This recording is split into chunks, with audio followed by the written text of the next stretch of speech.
Hello दोस्तों, स्वागत है आपका हमारे चैनल यूपी एग्जाम क्रेजर में। दोस्तों, आज के वीडियो में हम 4 जून से संबंधित उत्तर प्रदेश के सभी एग्जाम्स के लिए मोस्ट इंपॉर्टेंट करंट अफेयर के क्वेश्चंस को डिस्कस करेंगे और हर एक क्वेश्चन से रिलेटेड आपको फैक्ट भी बताएंगे। और वीडियो के अंत में हम आपसे एक क्वेश्चन भी पूछेंगे जिसका जवाब आपको कमेंट बॉक्स में देना है। और अगर आपको इसकी PDF डाउनलोड करनी है तो इसकी PDF आप हमारे टेलीग्राम ग्रुप से डाउनलोड कर सकते हैं। टेलीग्राम ग्रुप की लिंक आपको वीडियो के डिस्क्रिप्शन में मिल जाएगी। तो चलिए शुरू करते हैं।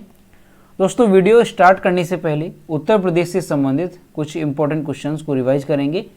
तो पहला क्वेश्चन है, 2022 में सर्वश्रेष्ठ झांकी किस राज्य की रही? तो उत्तर प्रदेश की रही। और किस विषय पर झांकी प्रस्तुत की गई थी? तो ODOP यानी वन डिस्ट्रिक्ट वन प्रोडक्ट और काशी विश्वनाथ पर। अगला क्वेश्चन है, राष्ट्रीय जल पुरस्कार 2020 में जल संरक्षण में प्रथम पुरस्कार किसे मिला? तो ये उत्तर प्रदेश को मिला। भारत की पहली पैरा बैडमिंटन अकादमी कहाँ पर शुरू की गई? तो ये लखनऊ में। ध्यान रखेंगे, लखनऊ में। अगला है, इंडिया स्मार्ट सिटीज अवार्ड 2020 में सर्वश्रेष्ठ राज्य का पुरस्कार किसे मिला? तो ये भी उत्तर प्रदेश को मिला। वन स्ट्राइक सेंटर कहाँ पर खोला गया? तो ये जो है Mathura, one strike centre. Doctor Ambedkar उत्कृष्टता केंद्र योजना का शुभारंभ कहाँ पर किया गया? तो दोस्तों, ये देश भर में जो योजना है ये शुरू की गई है, यानी जो SC वर्ग के छात्र और छात्राएं हैं उन्हें IAS की निःशुल्क में कोचिंग उपलब्ध कराने के लिए, और वाराणसी से इसका शुभारंभ किया गया। ट्रांसजेंडर के लिए प्रदेश का पहला गरिमा गृह कहाँ पर बनकर तैयार हुआ? तो ये गोरखपुर में जो है तैयार हुआ है ट्रांसजेंडर के लिए पहला गरिमा गृह। भारत का पहला अमृत सरोवर कहाँ पर स्थापित हुआ? तो ध्यान रखेंगे, रामपुर उत्तर प्रदेश में जो है भारत का पहला अमृत सरोवर बनकर के तैयार हुआ। ब्रह्मोस विनिर्माण केंद्र, ये कहाँ पर जो है ब्रह्मोस विनिर्माण केंद्र स्थापित हुआ? तो ये भी हमारे प्रदेश के लखनऊ में ब्रह्मोस विनिर्माण केंद्र तैयार हुआ। अगला क्वेश्चन ध्यान रखेंगे, भारत का पहला अमृत सरोवर अभी बताया, रामपुर उत्तर प्रदेश। वैक्यूम आधारित सीवर सिस्टम लगाने वाला भारत का पहला शहर कौन सा बना? तो ये बना है आगरा। ध्यान रखेंगे, वैक्यूम आधारित सीवर सिस्टम लगाने वाला। अगला क्वेश्चन है, राज्य का पहला आदिवासी संग्रहालय ये कहां पर बना है? तो बलरामपुर। ध्यान रखेंगे, बलरामपुर में ये बनकर के तैयार हुआ है। और अगर गांव पूछा जाता है तो बलरामपुर में एक गांव है, इमिलिया कूडर गांव। अगला क्वेश्चन है, उत्तर प्रदेश का पहला हिस्ट्री म्यूजियम कहां पर बना? तो ये जो है लखनऊ चिड़ियाघर में बनकर के तैयार हुआ है प्रदेश का पहला हिस्ट्री म्यूजियम। अगला है, ई पेंशन पोर्टल शुरू करने वाला पहला राज्य कौन सा बना? तो उत्तर प्रदेश बना है हमारा ई पेंशन पोर्टल को शुरू करने वाला। दस्तक अभियान कहां से संबंधित है? ध्यान रखेंगे, उत्तर प्रदेश से। एक जिला एक खेल योजना ये भी उत्तर प्रदेश से संबंधित है। संभव पोर्टल ये भी उत्तर प्रदेश से। और डॉक्टर से सुनिए पहल ये भी हमारे प्रदेश में शुरू की गई। तो ये सारे क्वेश्चन उत्तर प्रदेश से रिलेटेड हैं, मोस्ट इंपॉर्टेंट। सभी क्वेश्चन आपको अच्छे से ध्यान रखने हैं। चलिए शुरू करते हैं। दोस्तों, उत्तर प्रदेश लेखपाल के लिए ग्रामीण प्रवेश की अगर आपको ई-बुक डाउनलोड करनी है तो इसकी लिंक आपको वीडियो के डिस्क्रिप्शन में मिल जाएगी, वहां से आप इस ई-बुक को डाउनलोड कर सकते हैं। दोस्तों, आज का सेशन शुरू करने से पहले हम कल के क्वेश्चंस का रिवीजन करेंगे। कल का पहला क्वेश्चन है, किस राज्य सरकार ने हर घर तिरंगा कार्यक्रम चलाने का निर्णय लिया? इसका जो करेक्ट आंसर है वो है option number B, Uttar Pradesh ने। अगला क्वेश्चन है, उत्तर प्रदेश के कितने जिलों में प्रधानमंत्री राष्ट्रीय शिक्षुता मेले का आयोजन किया जाएगा? तो 25 जिलों में। दोस्तों, उत्तर प्रदेश करंट अफेयर की लास्ट 1 ईयर की यानी साल 2021 की अगर आपको PDF डाउनलोड करनी है तो इसकी लिंक आपको वीडियो के डिस्क्रिप्शन में मिल जाएगी, वहां से आप इस PDF को डाउनलोड कर सकते हैं। इसके साथ ही अगर आपको उत्तर प्रदेश करंट अफेयर की लास्ट 6 मंथ की PDF डाउनलोड करनी है तो इसकी लिंक भी आपको वीडियो के डिस्क्रिप्शन में मिल जाएगी, तो वहां से आप ये दोनों PDF ई-बुक डाउनलोड कर सकते हैं। और दोस्तों, अगर PDF डाउनलोड करने में कोई प्रॉब्लम होती है तो साइट पर आपको WhatsApp नंबर और ईमेल मिल जाएगा जिस पर आप कांटेक्ट कर सकते हैं। अगला क्वेश्चन है, हाल ही में किसे राष्ट्रीय सूचना विज्ञान केंद्र का महानिदेशक नियुक्त किया गया? तो राजेश गैरा को जो है राष्ट्रीय सूचना विज्ञान केंद्र का महानिदेशक नियुक्त किया गया। अगला क्वेश्चन है, हाल ही में किसे सशस्त्र सीमा बल के महानिदेशक के रूप में नियुक्त किया गया? तो ध्यान रखेंगे, सशस्त्र सीमा बल SSB का जो महानिदेशक बनाया गया वो बने हैं SL थाउसेन। अगला क्वेश्चन है, भारत ने हॉकी एशिया कप में जापान को हराकर निम्न में से कौन सा पदक जीत लिया? तो कांस्य पदक जीता है। अगला क्वेश्चन है, अजरबैजान के बाकू में चल रहे ISSF विश्व कप 2022 में 10 मीटर एयर राइफल महिला टीम इवेंट में भारत ने कौन सा पदक जीता? तो भारत ने स्वर्ण पदक जीता है 10 मीटर एयर राइफल महिला टीम इवेंट में। अगला क्वेश्चन है, हाल ही में कृष्ण कुमार कुनाथ का निधन हो गया, ये किस पेशे से संबंधित थे? तो ये एक गायक थे। और दोस्तों ध्यान रखेंगे, हाल ही में एक पंजाब के गायक का निधन हुआ, यानी उनकी हत्या की गई। तो नाम क्या है? सिद्धू मूसेवाला। अगला क्वेश्चन है, हाल ही में किस पैरालंपिक खिलाड़ी पर 2 साल का प्रतिबंध लगा दिया गया?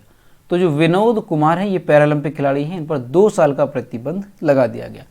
अगला क्वेश्चन है, वैश्विक मातृ पितृ दिवस यानी ग्लोबल डे ऑफ पेरेंट्स कब मनाया जाता है? तो ये मनाया जाता है 1 जून को। ऑप्शन नंबर डी यहाँ पर करेक्ट होगा। तो दोस्तों ये थे कल के क्वेश्चंस जिसका हमने रिवीजन किया। अब हम शुरू करते हैं आज का सेशन। आज का पहला क्वेश्चन है, उत्तर प्रदेश का पहला खादी प्लाजा कहाँ पर बनेगा? इसका जो करेक्ट आंसर है वो है ऑप्शन नंबर बी, वाराणसी में। दोस्तों खादी को नई उड़ान देने के लिए जो वाराणसी है, इसे काशी भी कहते हैं, तो काशी में 25 करोड़ रुपए की लागत से प्रदेश का पहला खादी प्लाजा बनाया जाएगा। और इसी माह जो प्रधानमंत्री नरेंद्र मोदी हैं वो इसका शिलान्यास भी कर सकते हैं। खादी प्लाजा की सबसे खास बात क्या होगी? तो ये कि ये देश के जितने भी खादी उत्पाद हैं वह एक ही छत के नीचे ग्राहकों को उपलब्ध होंगे। ठीक है, ये इसकी खास बात होगी खादी प्लाजा की। यह प्लाजा तेलियाबाग स्थित खादी और ग्रामोद्योग कार्यालय परिसर में बनाया जाएगा। इसका लेआउट उत्तर प्रदेश राज्य निर्माण निगम तैयार कर रहा है। तो दोस्तों काफ़ी इंपॉर्टेंट है, ध्यान रखेंगे कि उत्तर प्रदेश का पहला खादी प्लाजा जो है ये कहाँ पर बनेगा? तो काशी में यानी वाराणसी में ये बनेगा। और इसकी खास बात क्या होगी? तो एक ही छत के नीचे खादी से बने जितने भी उत्पाद होंगे वो ग्राहकों को यहीं पर उपलब्ध होंगे। तो ये इसकी एक खास बात होगी। ध्यान रखेंगे, प्रदेश का पहला खादी प्लाजा ये काशी में बन करके तैयार होगा। दोस्तों वाराणसी की अगर बात की जाए कि इसका 1 डिस्ट्रिक्ट वन प्रोडक्ट क्या है, तो ध्यान रखेंगे बनारसी रेशम साड़ियाँ इसका 1 डिस्ट्रिक्ट वन प्रोडक्ट है। और दोस्तों हाल ही में जो बनारस है इसकी लाल मिर्च को भी ODOP में शामिल करने की बात कही गई है, तो ये भी आप यहाँ पर ध्यान रखेंगे। अगला क्वेश्चन है, हाल ही में उत्तर प्रदेश में किस बॉलीवुड फिल्म को टैक्स फ्री कर दिया गया? इसका जो करेक्ट आंसर है वो है ऑप्शन नंबर बी, सम्राट पृथ्वीराज फिल्म को। दोस्तों ये जो फिल्म है ये 2 जून 2022 को मुख्यमंत्री योगी आदित्यनाथ ने बॉलीवुड जो बायोपिक है सम्राट पृथ्वीराज इसकी स्क्रीनिंग में भाग लिया और इसके बाद इस फिल्म को टैक्स फ्री कर दिया। दोस्तों इस फिल्म के निर्देशक कौन है? नाम ध्यान रखेंगे, डॉक्टर चंद्र प्रकाश द्विवेदी। इसके अलावा इसमें जो अभिनेता हैं जिसने पृथ्वीराज की भूमिका निभाई है वो कौन है? तो अक्षय कुमार ने जो है पृथ्वीराज की भूमिका इसमें निभाई है। दोस्तों पृथ्वीराज तृतीय जो चौहान वंश के राजा थे उन्हें ही पृथ्वीराज चौहान कहा जाता है। इन्होंने 12वीं सदी के उत्तरार्ध में सन 1178 से 1192 ईस्वी के मध्य उत्तर भारत में अजमेर और दिल्ली पर शासन किया तथा इनकी राजधानी अजमेर में स्थित थी। तो ध्यान रखेंगे यहाँ से आपको जो मोस्ट इंपॉर्टेंट बातें हैं कि कौन सी फिल्म है जिसको उत्तर प्रदेश में टैक्स फ्री किया गया, तो सम्राट पृथ्वीराज। इसमें जो निर्देशक हैं इस फिल्म के वो कौन है? तो डॉक्टर चंद्र प्रकाश द्विवेदी। इसमें अभिनेता कौन रहे जिसने पृथ्वीराज की भूमिका निभाई? तो ध्यान रखेंगे अक्षय कुमार। अगला क्वेश्चन है, हाल ही में कौन सा राज्य 15 करोड़ लोगों का टीकाकरण करने वाला पहला राज्य बन गया? तो ये बन गया है हमारा उत्तर प्रदेश। 1 जून 2022 को उत्तर प्रदेश देश में 15 करोड़ लोगों का टीकाकरण करने वाला पहला राज्य बन गया। उत्तर प्रदेश देश का पहला ऐसा राज्य है जहां पर 15 करोड़ लोगों को कोविड टीके की दोनों खुराकें दी जा चुकी हैं। उत्तर प्रदेश की आबादी है 19.95 करोड़ 2011 की जनगणना के अनुसार और अब तक उत्तर प्रदेश के लोगों को 32.76 करोड़ से अधिक डोज प्रदान की जा चुकी हैं। वहीं राज्य में 15 से 17 आयु वर्ग के बच्चों को अब तक कितनी? तो ध्यान रखेंगे 2,45,92,596 से अधिक टीके और 12 से 14 आयु वर्ग के बच्चों को 1,02,11,117 से अधिक टीके की खुराक दी जा चुकी है। तो यहाँ से ध्यान रखेंगे अगर पूछा जाता है कि कोविड-19 का जो टीकाकरण है ये करने वाला सब सर्वाधिक करने वाला पहला राज्य कौन सा है, तो ये उत्तर प्रदेश बना है जहाँ पर 15 करोड़ लोगों को टीकाकरण किया जा चुका है और दोनों डोज दी गई है। ये यहाँ पर ध्यान रखेंगे, 15 करोड़ लोगों को दोनों डोज। वहीं अगर ये बात की जाए कि कितनी कोविड की डोज जो है दी गई है उत्तर प्रदेश में, तो 32.76 करोड़ से अधिक डोज जो है उत्तर प्रदेश में दी गई है, क्योंकि इसमें 15 करोड़ लोगों को जो है 2 डोज दी जा चुकी हैं। और वहीं 15 से 17 आयु वर्ग और 12 से 14 आयु वर्ग के बच्चों को यहाँ पर ये इतनी टीके की खुराक दी गई है। अगला क्वेश्चन है, संयुक्त राष्ट्र ने हाल ही में किस देश का नाम बदलने के अनुरोध को स्वीकार कर लिया? इसका जो करेक्ट आंसर है वो है ऑप्शन नंबर ए, तुर्की के नाम को। दोस्तों, संयुक्त राष्ट्र ने हाल ही में तुर्की का नाम बदलने का अनुरोध स्वीकार किया और अब तुर्की को किस नाम से जाना जाएगा? तो अब जो है तुर्की को तुर्कीये के नाम से जाना जाएगा, यानी तुर्की का नाम बदल करके क्या कर दिया गया? तुर्कीये इसका नाम कर दिया गया। तुर्की के राष्ट्रपति रेचप तैयब एर्दोगन ने फरवरी में कहा था कि तुर्की का नाम उसकी सही इमेज सामने लाने हेतु बदला गया है। उन्होंने कहा कि तुर्कीये नाम से देश इतिहास से जुड़ा दिखता है। सरकार विश्व में तुर्कीये को ब्रांड नेम बनाना चाहती है। इसका मुख्य कारण यह भी है कि टर्की या तुर्की शब्द वहाँ की भाषा के मुताबिक नेगेटिव माना जाता है। इसी वजह से जो तुर्की शब्द है इसे बदला गया और अब तुर्की को किस नाम से जाना जाएगा? तो तुर्कीये के नाम से अब इसे जाना जाएगा। यानी तुर्की का जो नया नाम है वो क्या हो गया है? तुर्कीये इसका नया नाम हो गया है। ठीक, तो यहाँ से अच्छे से ध्यान रखेंगे कि तुर्की का नाम जो है बदल दिया गया, जो तुर्की कंट्री है, और तुर्कीये इसका नाम कर दिया गया। अगला क्वेश्चन है, देश का पहला लिक्विड मिरर टेलीस्कोप कहाँ स्थापित किया गया? इसका जो करेक्ट आंसर है वो है ऑप्शन नंबर बी, उत्तराखंड में। और ये यहाँ पर इसकी इमेज देख सकते हैं। देश में पहला लिक्विड मिरर टेलीस्कोप और एशिया में सबसे बड़ा उत्तराखंड में एक पहाड़ी है देव स्थल के ऊपर कमीशन किया गया। यह अब सुपरनोवा, गुरुत्वाकर्षण लेंस, अंतरिक्ष मलबे और क्षुद्र ग्रहों जैसी क्षणिक या परिवर्तनशील वस्तुओं की पहचान करने के लिए ओवरहेड आकाश पर नजर रखेगा। इस टेलीस्कोप की स्थापना की अगर बात की जाए तो इसमें भारत समेत कनाडा, बेल्जियम, पोलैंड एवं उज्बेकिस्तान ने सहायता किया है। सभी देशों की इस संयुक्त परियोजना की लागत करीब 50 करोड़ रुपए बताई जा रही है। तो दोस्तों, यहाँ से ध्यान रखेंगे कि देश का पहला लिक्विड मिरर टेलीस्कोप जो है ये कहाँ पर स्थापित किया गया? तो ये उत्तराखंड में स्थापित किया गया और ये एशिया का सबसे बड़ा लिक्विड मिरर टेलीस्कोप भी है। ठीक है, तो ये ध्यान रखेंगे। और दोस्तों, ये जो टेलीस्कोप है ये किसकी सहायता से विकसित किया गया? तो ये भी ध्यान रखेंगे, कनाडा है, बेल्जियम और इसके साथ ही पोलैंड और उज्बेकिस्तान जो देश हैं इनकी सहायता से इस टेलीस्कोप को विकसित किया गया। ये दोस्तों समुद्र तल से कितनी ऊंचाई पर स्थापित किया जाएगा? तो ये कितनी स्थापित ऊंचाई पर किया गया है? तो 2450 मीटर। ध्यान रखेंगे, 2450 मीटर ऊंचाई पर ये स्थापित किया गया है। दोस्तों, इस टेलीस्कोप का जो निर्माण कार्य है वो साल 2017 में शुरू किया गया था, साल 2017 में। और इसका उद्देश्य क्या है? तो टेलीस्कोप की सहायता से अंतरिक्ष में होने वाली हलचल पर नज़र रखी जा सकती है और इस टेलीस्कोप के माध्यम से जो है काफ़ी ज़्यादा यानी बहुत अधिक जो है डाटा एकत्रित किया जा सकता है।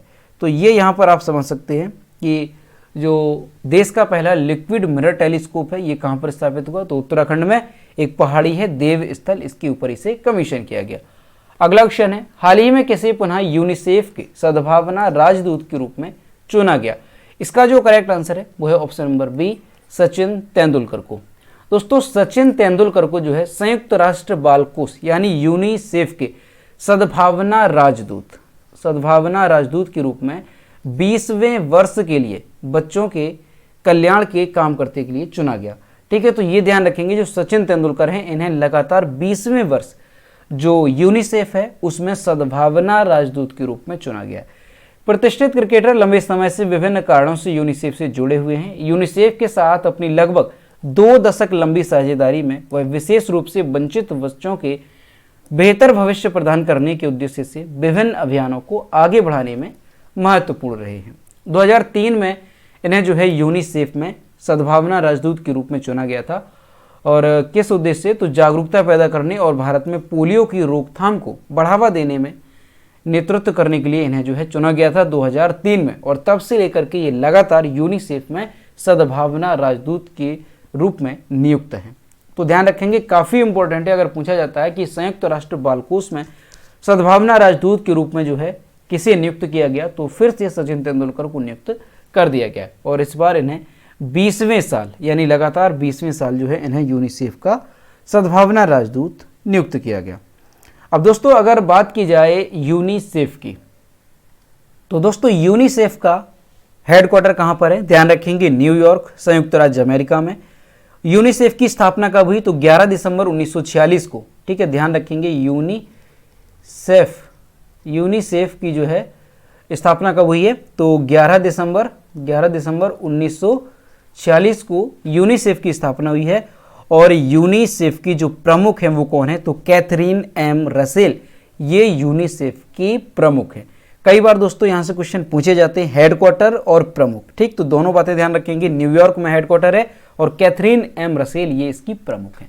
अगला क्वेश्चन है, किस युवा महिला उद्यमी ने टाइम्स बिजनेस अवार्ड 2022 जीता, तो ये जीता है रश्मि साहू ने, ऑप्शन नंबर सी यहां पर करेक्ट होगा। और यहां पर आप इमेज में देख सकते हैं ये है रश्मि साहू।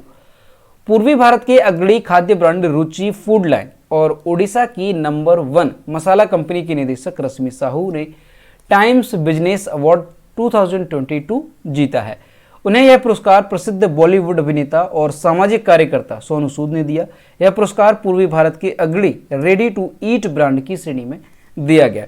तो दोस्तों ध्यान रखेंगे कि जो 2022 का टाइम्स बिजनेस अवार्ड है ये किसे दिया गया, तो ये दिया गया है मसाला कंपनी की जो निदेशक हैं रश्मि साहू, इन्हें जो है इस अवार्ड से सम्मानित किया गया है। ठीक, तो नाम ध्यान रखेंगे रश्मि साहू और कौन सा पुरस्कार है, तो टाइम्स बिजनेस अवार्ड 2022। अगला क्वेश्चन है, हाल ही में नागरिक उड्डयन सुरक्षा ब्यूरो का नया महानिदेशक किसे नियुक्त किया गया। इसका जो करेक्ट आंसर है वो है option number A Zulfiqar Hasan को। और यहाँ पर इमेज में देख सकते हैं ये होंगे नागरिक उड्डयन सुरक्षा ब्यूरो के नए महानिदेशक जुल्फिकार हसन। वरिष्ठ आईपीएस अधिकारी जुल्फिकार हसन को इन्हें जो है नागरिक उड्डयन सुरक्षा ब्यूरो यानी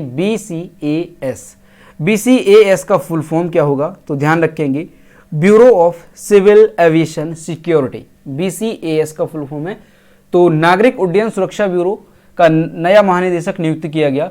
आधिकारिक आदेश में कहा गया कि जो जुल्फिकार हसन ये 31/10/2024 को उनकी सेवानिवृत्त होने तक के कार्यकाल के लिए इन्हें नियुक्त किया गया। ये पश्चिम बंगाल कैडर के 1988 बैच के आईपीएस अधिकारी हैं। जुल्फिकार हसन दिल्ली में केंद्रीय रिजर्व पुलिस बल यानी सीआरपीएफ के विशेष महानिदेशक के रूप में कार्यरत थे। वर्तमान में बीसीएएस के महानिदेशक का पद 4 जनवरी से खाली था क्योंकि नासिर कमल ने स्वैच्छिक सेवानिवृत्ति का विकल्प चुना था। तो दोस्तों ध्यान रखेंगे कि जो जुल्फिकार हसन हैं इन्हें नागरिक उड्डयन सुरक्षा ब्यूरो का नया महानिदेशक नियुक्त किया गया और 31/10/2024 तक ये इस पद पर बने रहेंगे। ठीक, तो ध्यान रखेंगे। और अगर पूछा जाए कि किस बैच के आईपीएस अधिकारी थे, तो 1988 बैच के पश्चिम बंगाल कैडर के। अगला क्वेश्चन है, हाल ही में किसने अखिल भारतीय आयुर्वेद महासम्मेलन के 59वें महाअधिवेशन का उद्घाटन किया। इसका जो करेक्ट आंसर है वो है ऑप्शन नंबर बी राष्ट्रपति रामनाथ कोविंद ने। भारत के जो राष्ट्रपति हैं श्री रामनाथ कोविंद, इन्होंने जो है मध्य प्रदेश के उज्जैन में अखिल भारतीय आयुर्वेद सम्मेलन के 59वें महाअधिवेशन का उद्घाटन किया। आयुर्वेद का अर्थ संस्कृत में जीवन का विज्ञान है। दुनिया भर में विभिन्न प्रकार की चिकित्सा प्रणालियों का वर्णन करने के लिए पैथी शब्द का प्रयोग किया जाता है। यह किसी बीमारी के प्रकट होने के बाद उसके इलाज की विधि को संदर्भित करता है। हालांकि आयुर्वेद में उपचार के साथ साथ रोग की रोकथाम को प्राथमिकता दी जाती है। महाअधिवेशन आयुर्वेद आहार स्वस्थ भारत की नींव, इस विषय पर ये जो है ये महाअधिवेशन को उद्घाटन किया गया है। ठीक, तो ध्यान रखेंगे इसका विषय क्या रहा, तो आयुर्वेद आहार स्वस्थ भारत की नींव, ये इसका विषय रहा। और इस महाअधिवेशन का उद्घाटन किसने किया, तो राष्ट्रपति रामनाथ कोविंद ने। कहां पर किया गया, तो मध्य प्रदेश के उज्जैन में। और ये कौन सा है सम्मेलन, तो ध्यान रखेंगे 59वां ये महाअधिवेशन होगा। अगला क्वेश्चन है, विश्व साइकिल दिवस कब मनाया जाता है। इसका जो करेक्ट आंसर है वो है ऑप्शन नंबर ए 3 जून को। विश्व साइकिल दिवस जो है ये हर साल 3 जून को मनाया जाता है। इसका उद्देश्य क्या रहता है, तो साइकिल को यात्रा का एक स्थायी रूप प्राप्त हो सके और इसके साथ ही साइकिल को जो है एक नई पहचान मिल सके और शारीरिक स्वास्थ्य को भी सुनिश्चित किया जा सके। इस वजह से इस दिवस को मनाया जाता है। ये जो दिन है ये साइकिल चलाने की परंपरा और हमारे स्वास्थ्य को फिट रखने में महत्वपूर्ण भूमिका का जश्न मनाता है।